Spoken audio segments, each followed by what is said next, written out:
Lorsque l'on prévoit d'acheter une moto d'occasion, la démarche est bien différente de celle de l'achat d'une moto neuve.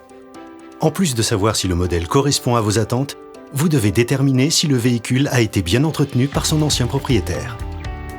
Notre expert vous livre les points techniques à contrôler lorsque vous êtes devant la moto que vous projetez d'acheter. Pour ne rien oublier lors de votre inspection de la moto, vous pouvez commencer par l'avant et aller jusqu'à l'arrière. Commençons par la roue avant. Vérifiez l'état des pneus et des roulements, puis inspectez l'usure des disques et des plaquettes. Profitez de votre position pour vous assurer que les pieds de fourche n'aient pas été abîmés par d'éventuelles chutes.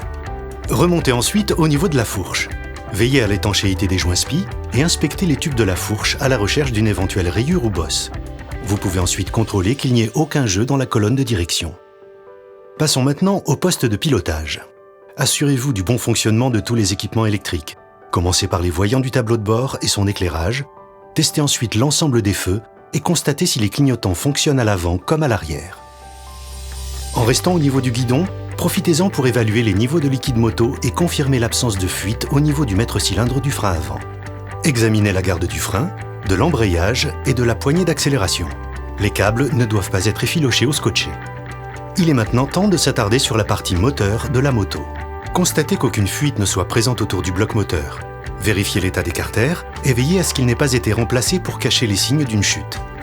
Il est important également de bien inspecter l'état du radiateur afin d'éviter toute fuite ou soudure de réparation.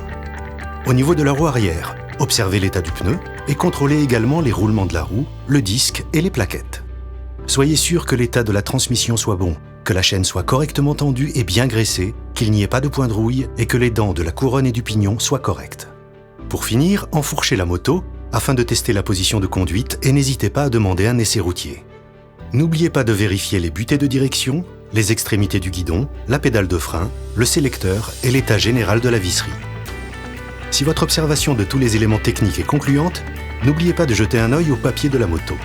Assurez-vous que le numéro inscrit sur la carte grise correspond bien à celui figurant sur le cadre de la moto. Il ne vous reste plus qu'à vous mettre d'accord sur le prix avec le vendeur, remplir les papiers pour le changement de carte grise, assurer la moto et prendre en main petit à petit votre nouvelle moto. Duffy, la passion pro.